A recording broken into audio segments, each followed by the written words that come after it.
very thankful to you to being with us. Just a few minutes, our vice chancellor will join with us, sir. Yes, indeed. Please, Thank you. Thank you, sir. Thank you.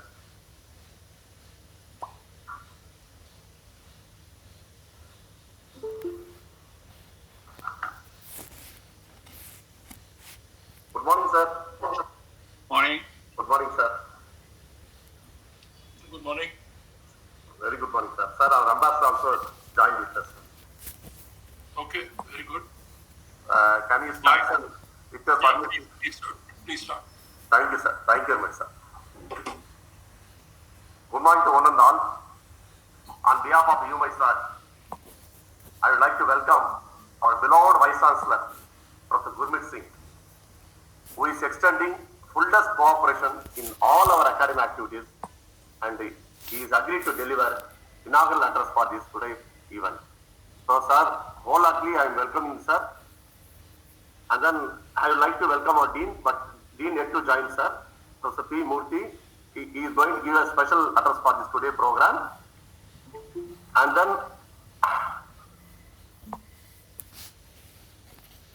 today our chief guest, I am welcoming His Excellency Ambassador Amrith Rohan Perera, formerly permanent representative of Sri Lanka to United Nations, for delivering today's special lecture at our UMISARC University. Sir, I am wholeheartedly welcoming, sir. And then I would like to welcome our fellow colleagues, students and research scholars and other faculty from this university. So I am cordially welcoming all for this today event.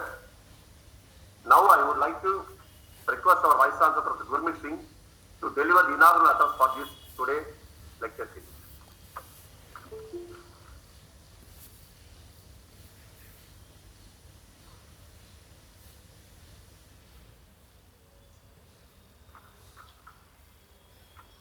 Thank you, Dr. Purushottam, for kind words.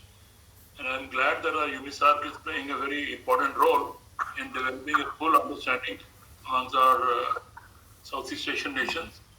And I take a great pleasure in inviting His Excellency Amrith Rohan Perera, who is a career diplomat, I suppose, and he has held very important positions, including that of a permanent representative of Sri Lanka in United Nations. I think this is one position which every diplomat in one's career longs for, and I think Mr. Perera held this position with great credibility. Coming back to the topic, which is Sri Lanka on a larger rubric in regional cooperation, I am personally of the view that if we look at our own country and Sri Lanka, we share a lot of common characters, common nature, common habits, common conventions. Firstly, many are, the languages are same, many speak Tamil there, and here also we have this, and our style of dressing, our food habits, our culture are very similar. And when one country puts across viewpoints anywhere in an organized body or otherwise, it has a limited say. But when certain countries will group together and then put across their views, it will definitely have a very strong view. And people start thinking about that when this group is asking, there is a meaning, and we need to look at it more seriously. So that way, India and Sri Lanka traditionally have been together because of a variety of reasons which I have explained. And if we unite together and become a very important entity in SAARC, very important entity in our UMISARC as well, I think we can really put across our views very strongly. And the aim of our nations has always been one of peace, one of cooperation, one of nation building, one of culture building, one of enriching education. So since our aims are together, our goals are same, there is no reason why Sri Lanka will not be a very important player in the regional cooperation of the countries, particularly UMISARC. And as I have been saying, the way European nations got together and they have free travel, free currency, what stops us in having a similar kind of an agreement amongst our SAARC nations?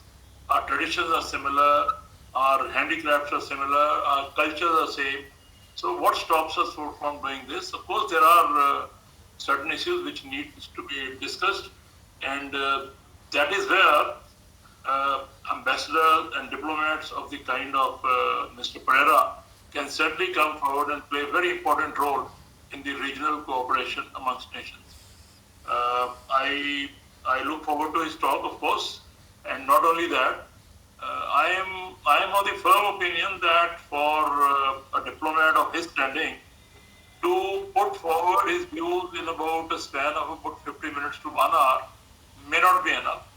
And especially when our research scholars are participating in this, research scholars have to clarify a lot of their doubts.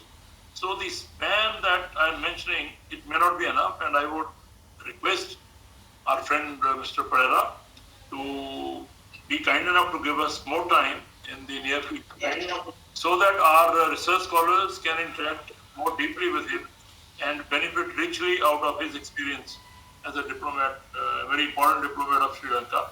I extend a very warm welcome and look forward to his wonderful talk on the topic that I said, the importance of Sri Lanka in regional cooperation. A very warm welcome, Mr. Perera, and I look forward to your talk. And towards the end, I will urge all my research scholars that here is one opportunity that you have in the form of presence of Mr. Perera here, and you kindly interact with him towards the end in the form of questions. And if you have any doubts, even after that, and if you don't get a chance to interact with him, you certainly can get in touch with him through emails and other modern means that we have. And I'm sure in the near future, we may have the opportunity to have him once again. I'm sure he'll be kind enough to spare his time out of his very valuable, important timing schedule that he has. So welcome to Mr. Perera, and I extend my personal gratitude to him for sparing his time. Thank you so very much, and I wish you very happy interaction. Thank you very much, sir, for your kind words. Now I would like to request His Excellency Ambassador Amrith Rohan Perera, formerly Permanent Representative of Sri Lanka to UN, to deliver the today's special lecture, sir. Thank you. Can you hear me? Yes, sir. Very well, very well.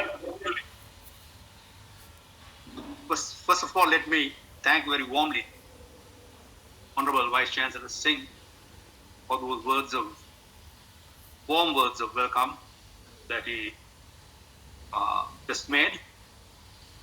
And I fully endorse what he said about the Sri Lanka relations, which quite independent of SAARC goes back perhaps goes back long into history, because our ties of shared cultural, religious, and other values have brought us together. Our geographic location has brought us together. But I believe SAARC gave this relationship a certain impetus. But let me start with some general remarks on regional cooperation in South Asia, among nations of South Asia. If we compare with other regions, European Union, ASEAN, Association of South Nations, South Asian regional cooperation in a formal manner took a long time to implement. Number of theories have been referred to, that a group of smaller states had legitimately or otherwise certain apprehensions of a major player in the region, India, politically and economically, industrially. And there was some reluctance.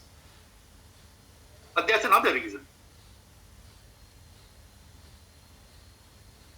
Whereas the European Union and ASEAN had a common external threat perception for the end of the Cold War, the need to come together, fight against the spread of communism in their countries. Those were the reasons why these groupings were able to harness their collective energies towards regional cooperation. South Asia had no such common defense or external threat perception, and countries were by and large dealing individually with other states in the region. But as I said, it's an undeniable fact. But apart from India and Sri Lanka, the countries of South Asia, they are shared a common heritage, common social and cultural unity. And people to people, there was a great desire to come together and explore possible avenues of cooperation. It is this factor which I would think ultimately brought together originally the 7 countries of SAARC, now with Afghanistan, 8 countries. SAARC countries came together for the purpose of forming a formal association committed to the idea of regional cooperation.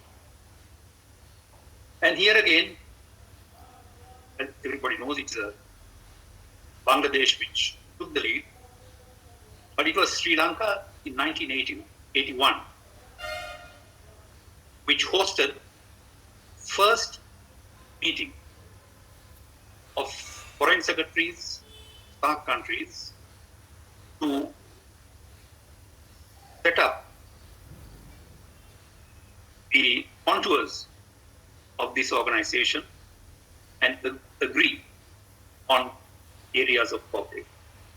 So the 1981 meeting of foreign secretaries in Colombo agreed on, I believe, 9 areas of cooperation.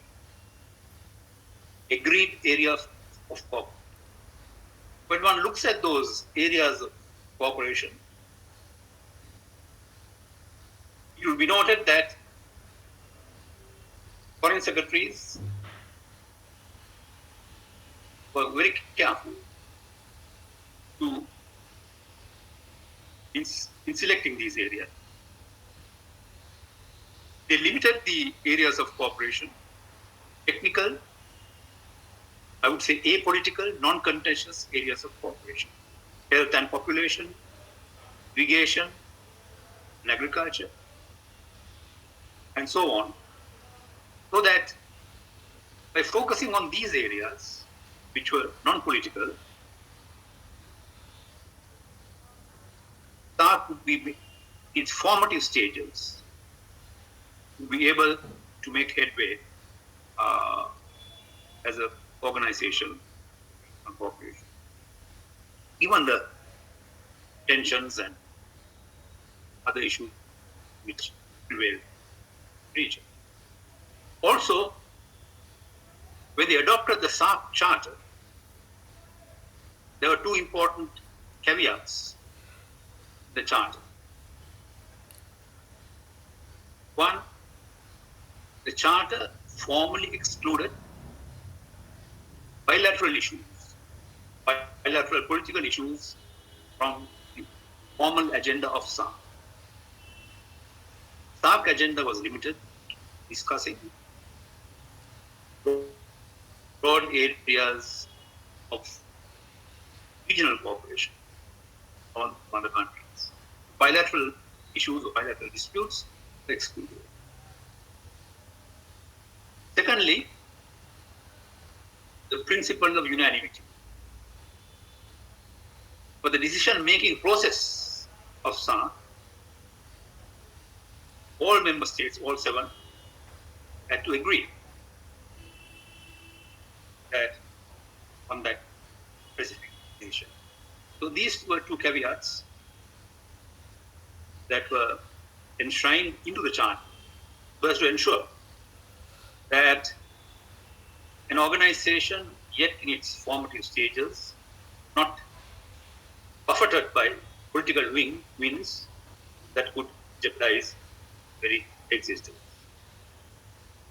SAARC has also survived since 1985, despite various tensions that existed, without being derailed by any of these. That's an achievement in terms of coming together, cooperate, whatever other difficulties that might exist. So, in 1985, the very inception of SAARC, first the state or government meeting of SAARC in Dhaka, the king of Nepal, late Vikram Shah. After a long winter of mistrust, that this was a birth for new spring. After a long winter of mistrust,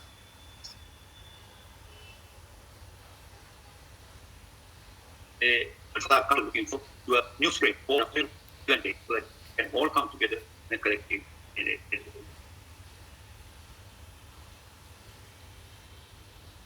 Now, coming on to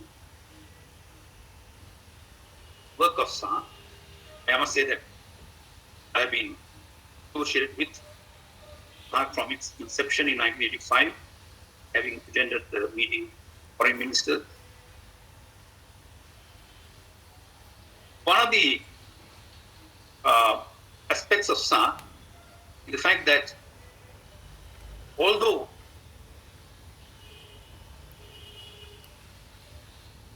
matters that are excluded from the formal agenda, the informal retreats of heads of state or government provides an opportunity to take up issues which otherwise may not be possible to be taken up under the formal act.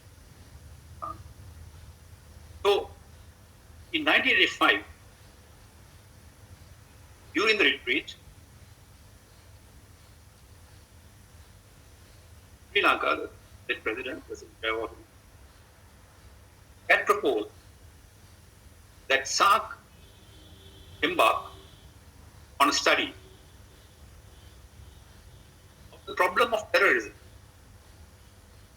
as it affects security and stability of SAARC, of South Asia. Now one knows how politically contentious topic would be. But nevertheless, that informal retreat of heads of state provided an opening for Sri Lanka to raise this issue and see what are the evidence of cooperation that could be pursued in this organization. So,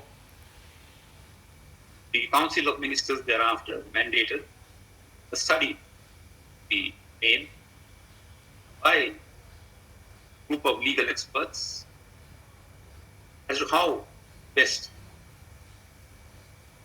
SAARC can move forward in dealing with this difficult issue. But contentious issue, combating terrorism as it affects the security stability of. And it was again Sri Lanka that took the lead by hosting a group of legal experts.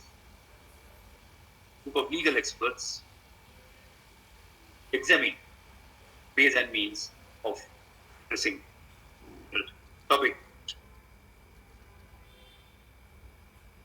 So that is really the meeting of legal experts that it brought about my own personal involvement process. That was way back in 85 or early 6.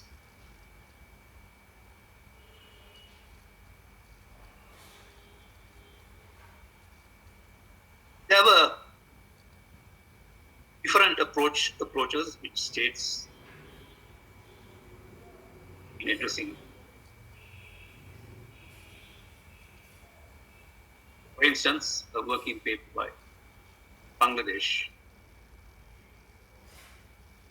did a very modest approach of the need to subscribe existing international conventions in the field of combating terrorism. Now, at that first meeting, Sri Lanka took a more forward-looking approach to this issue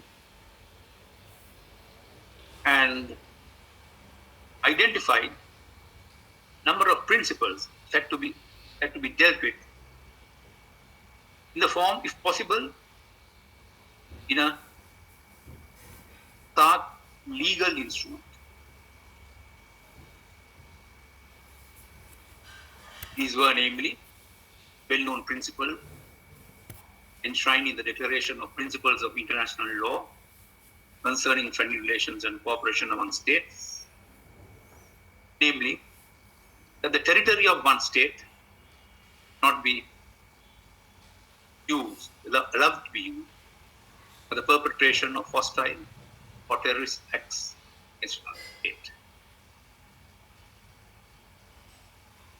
Secondly, facilitation of extradition among states, like what the European Union had formulated.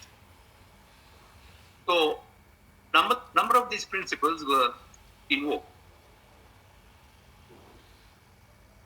in the proposal made by Sri Lanka, and Sri Lanka suggested that make it little more forward-looking, difficult though it may be, but look at a binding legal instrument, a legal arrangement addressing some of these large issues, principle of non-use of territory, facilitation of extradition procedures, mutual assistance among countries. So this was the beginning of what ultimately resulted within a short period of 1 year of its existence, a SAARC Regional Convention on Suppression of Terrorism, following other international conventions.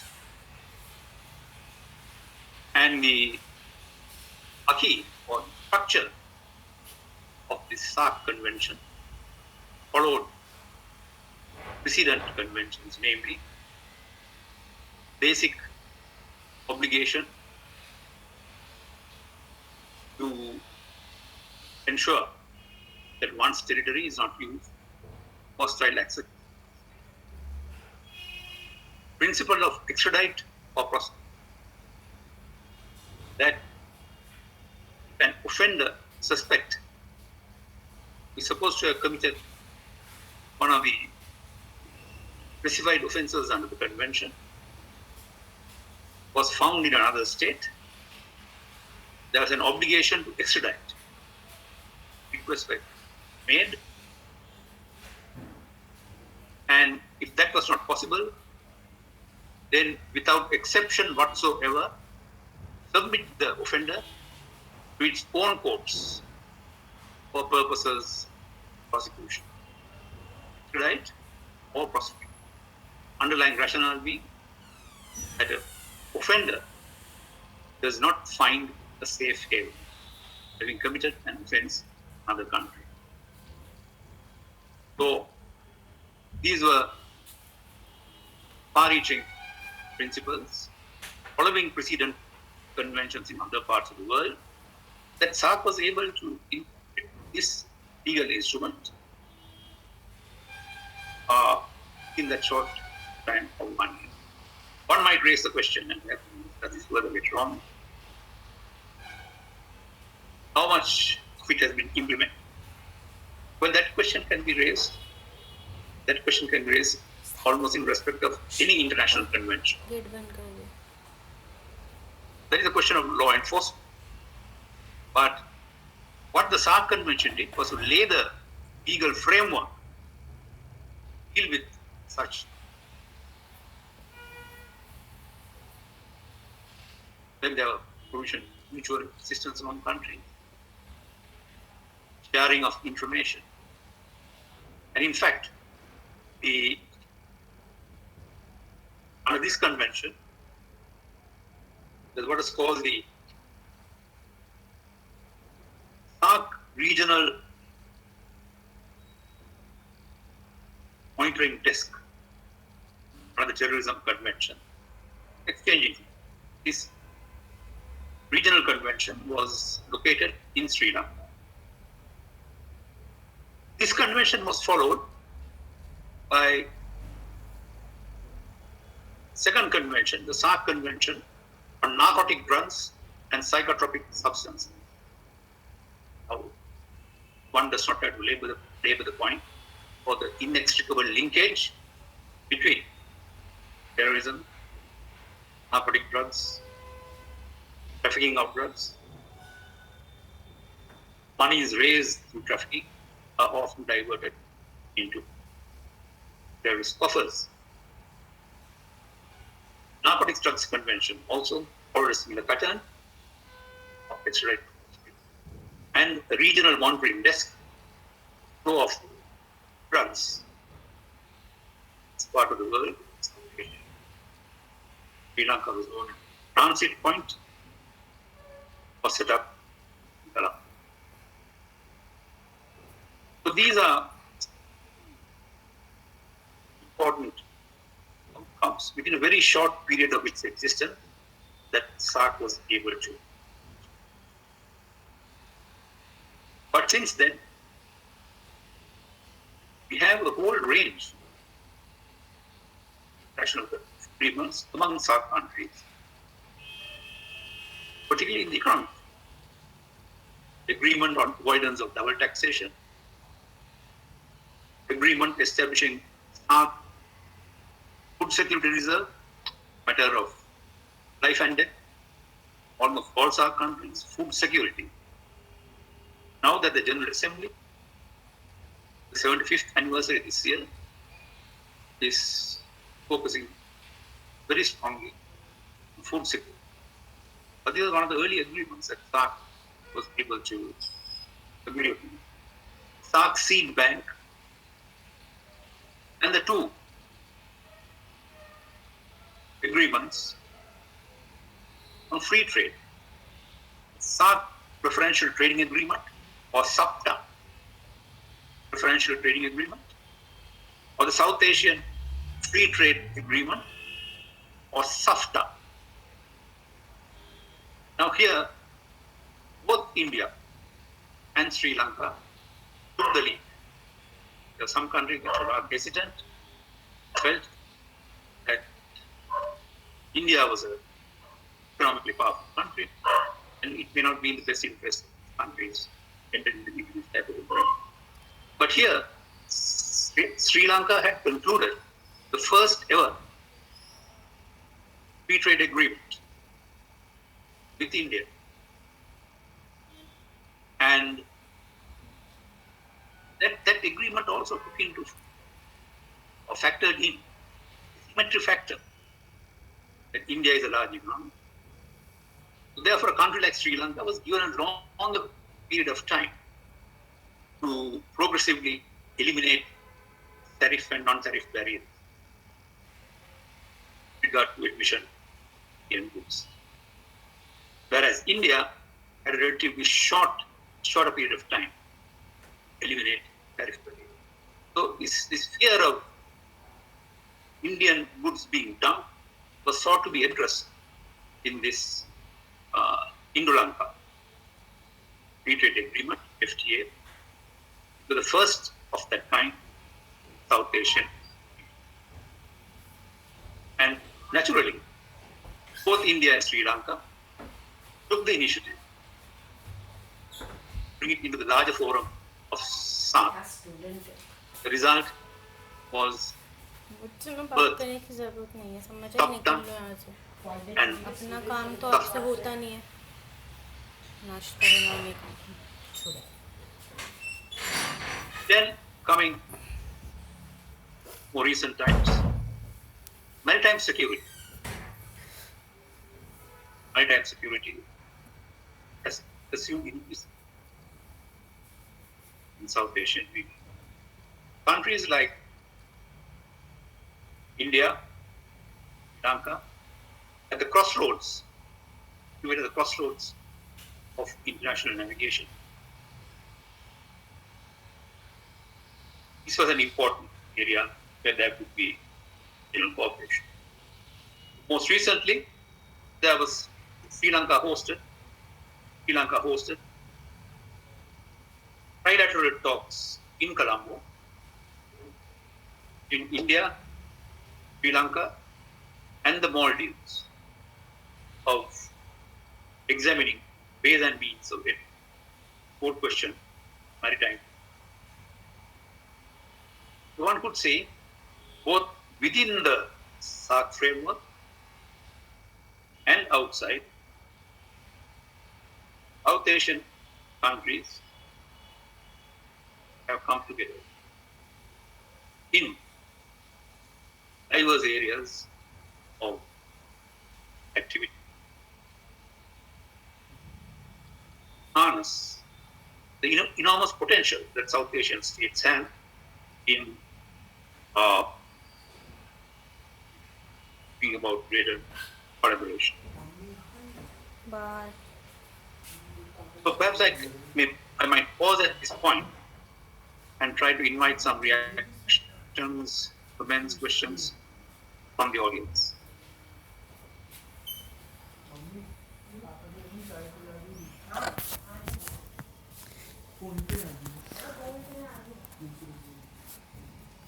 Thank you, sir.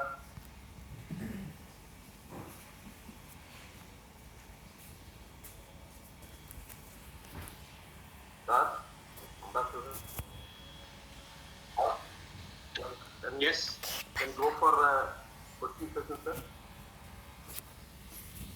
Yes, I thought maybe question session. Now I would like to request our faculty members, students and scholars to pose any questions.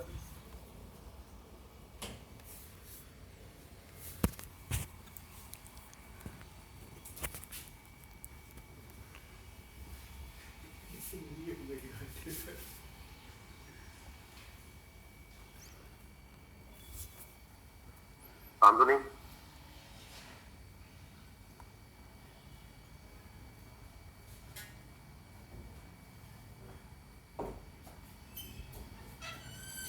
Anthony? Vishare? Any question? Would be a comment, Yes, question or a comment please. or clarification? Sir, if you take our center already, we can see a mini South Asia, sir.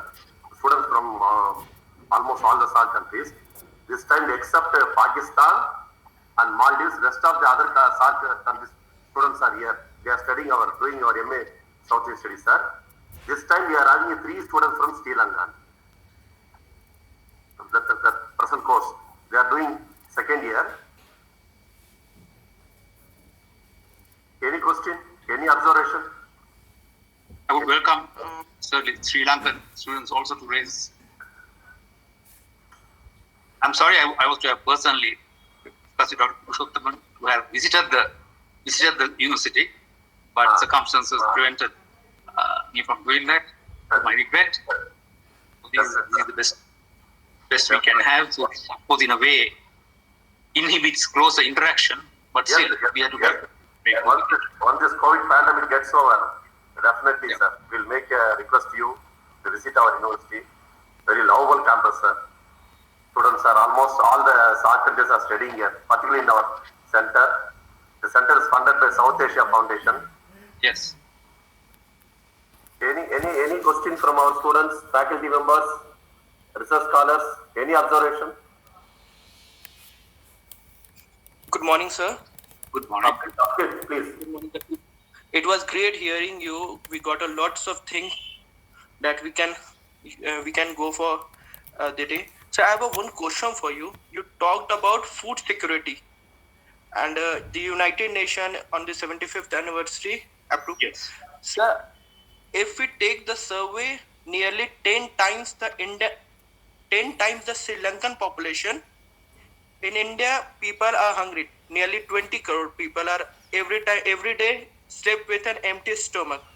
So what things can be done, you can say, in this SAARC region or the world FAO which can be done to, you can say, to end this hunger in this region? Thank you very much for that very relevant question. Yes, food security indeed was topmost on the UN agenda at the 75th anniversary. And in fact, the United Nations was awarded the Nobel Peace Prize action they took in the field of ensuring food security.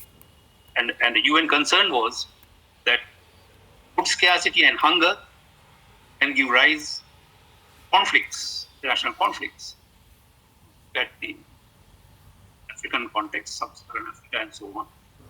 Because of food shortages, we might find the refugee flow to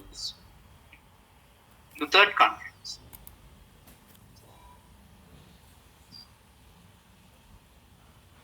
And that will in turn give conflicts and private individuals. So UN has been increasingly focusing on this aspect, food security.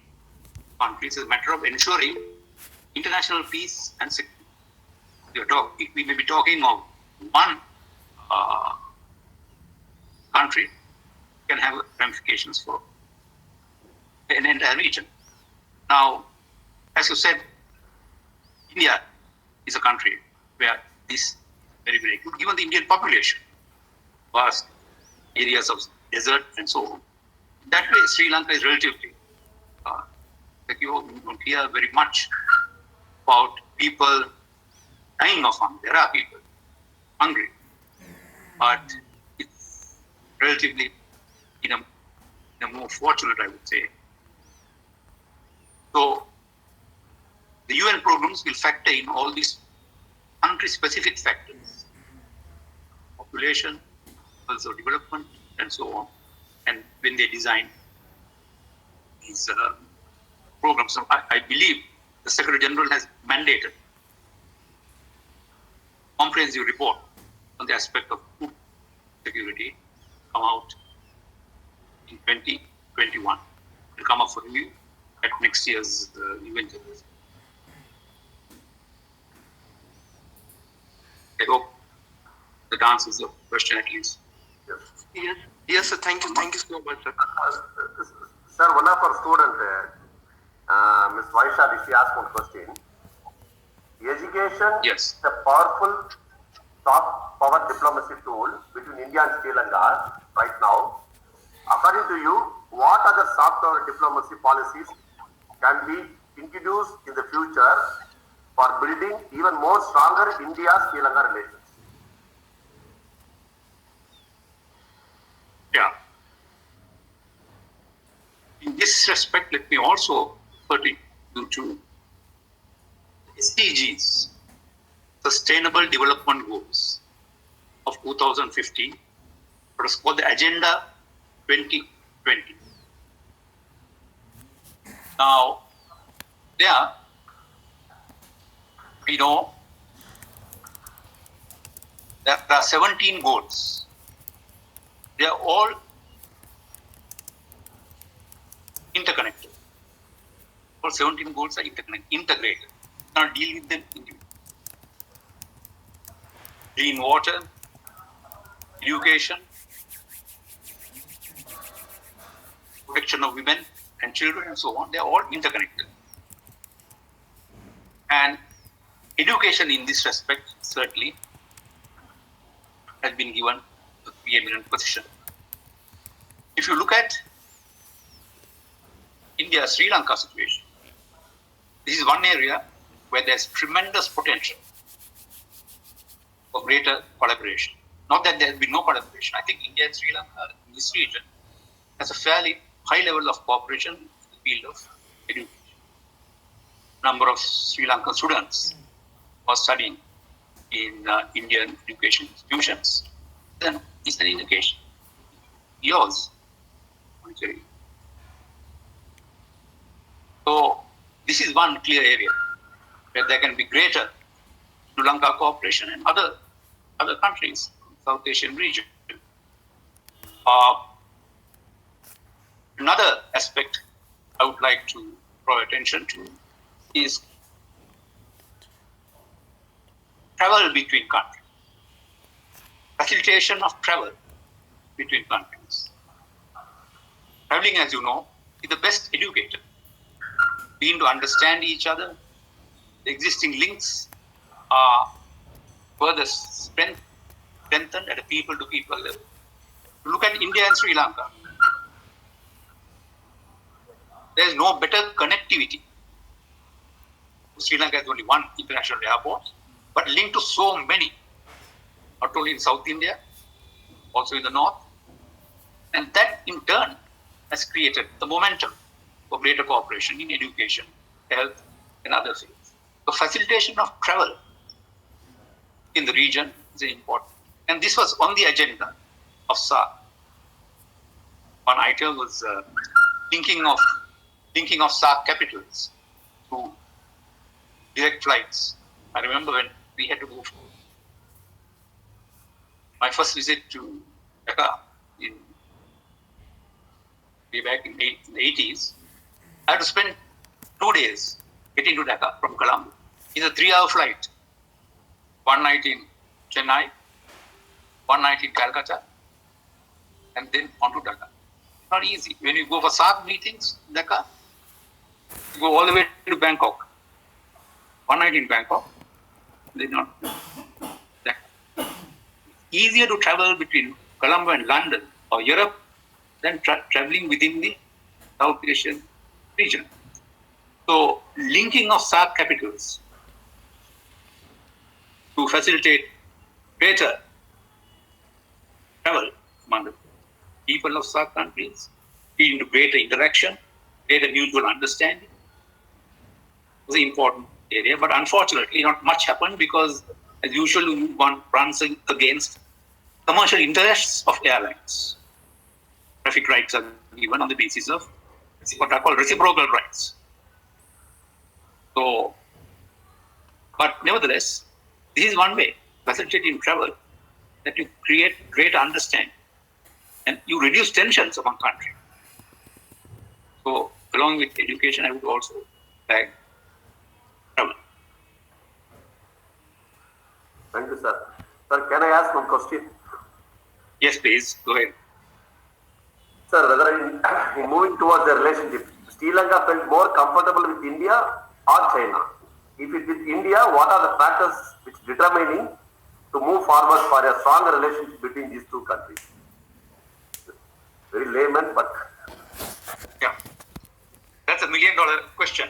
But I think both India and Sri Lanka, and Sri Lanka and China have been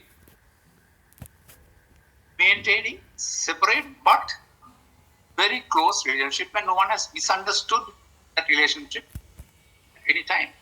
Let's go back to 1962, when Madam Bandaranaike, the world's first woman Prime Minister of Ceylon, undertook that mediating mission soon after the Indo-Sino Goa.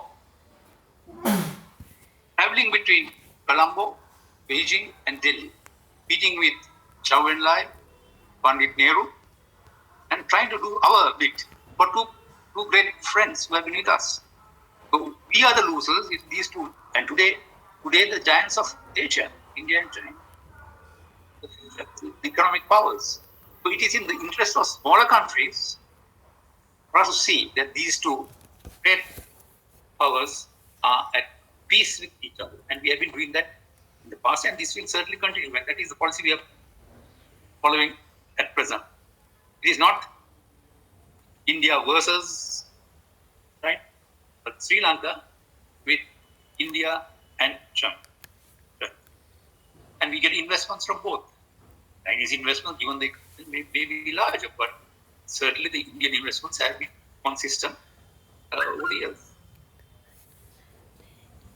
Okay, Dr. Cruz. Yes, sir. Thank you, sir. Any other question from our...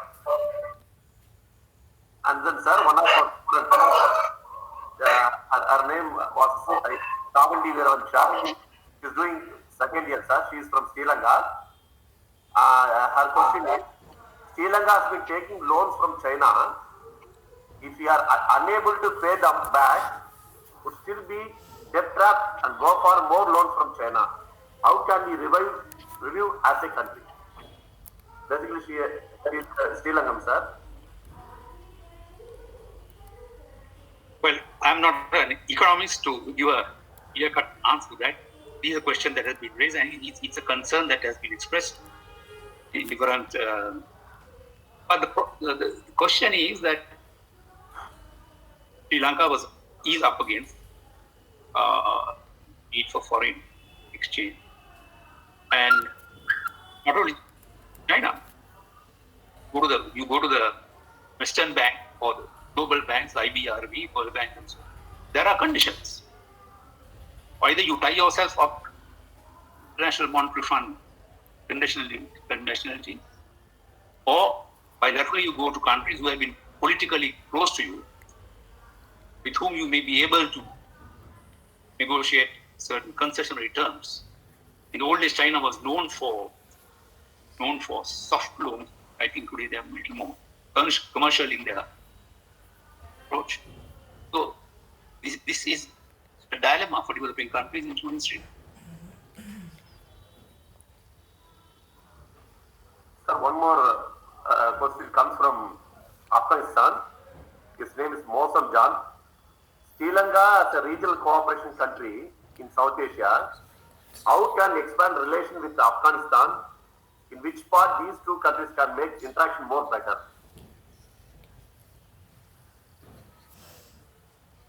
Yes, certainly there's tremendous potential for greater cooperation. We have great potential for cultural cooperation. The ancient Buddhist ties in our countries.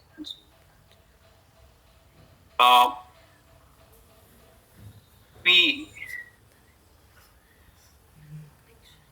opened about maybe 5-6 years ago a resident diplomatic mission in Kabul when things were not that stable in Kabul, but nevertheless, because of regional solidarity and like all other SAARC countries, Sri Lanka solidly supported entry of Afghanistan into SAARC. Sri Lanka opened a resident diplomatic mission, and I believe there is a resident diplomatic mission in Colombo. So these are the steps that can further enhance bilateral cooperation between our two countries.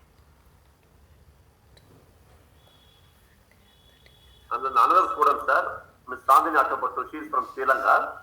Yeah. Yes, sir. She is asking, could you please elaborate more about the future of maritime relationship between Sri Lanka and India? Yeah. Thank you for that question, Madhuri.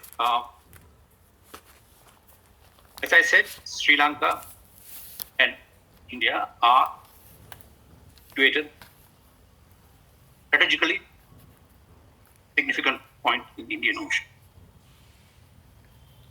Now, you are aware that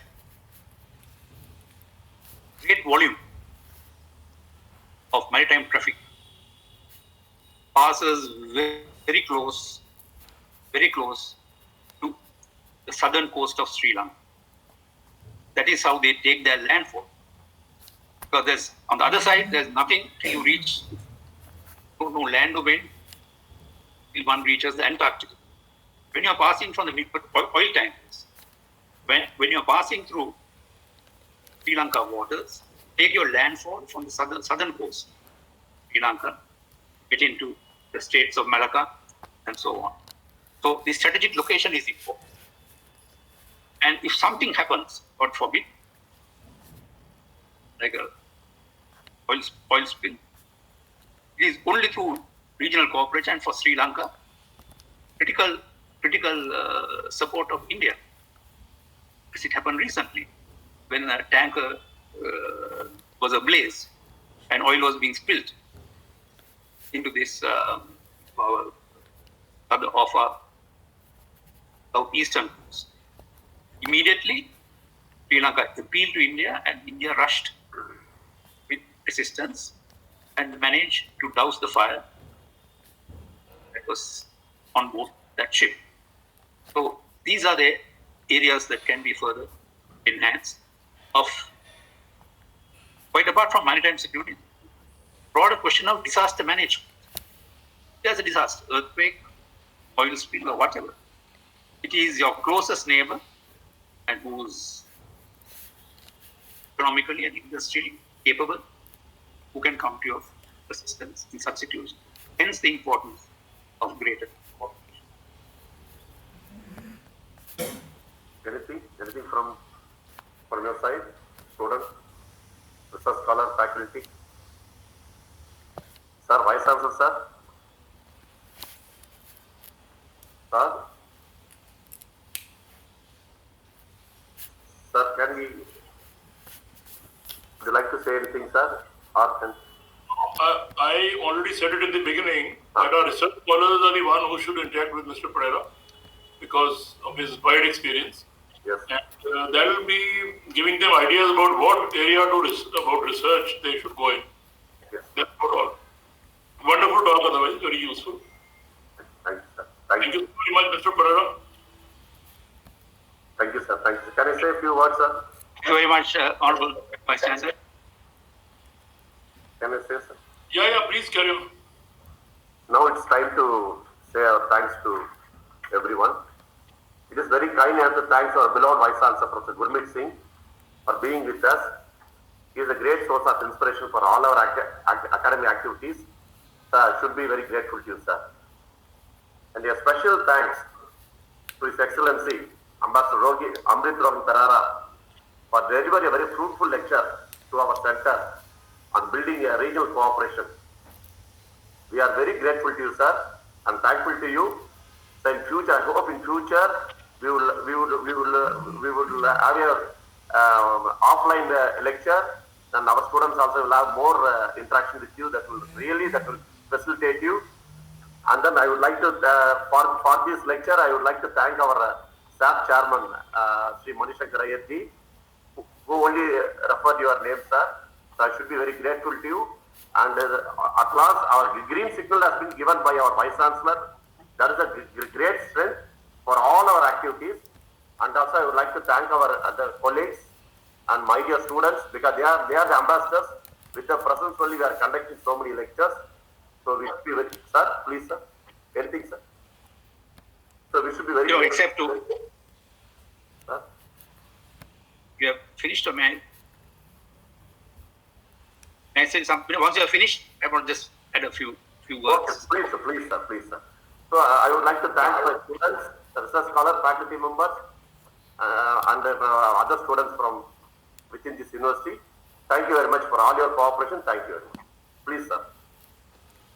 Thank you very much, Dr. Purushottama. You have been behind me for this exercise for some time, and thank you very much for that. And of course, Honorable Singh, Honorable Vice Chancellor, for your presence today and the interaction we had. And also, all the students who raised very pertinent questions, food, education, and so on. And a special word of thanks to my Sri Lankan compatriots, students who also raised a number of questions. So, thank you very much, and I look forward to another occasion, perhaps in better times, when we can all be together. Thank you. Thank you, sir. Thank you, sir.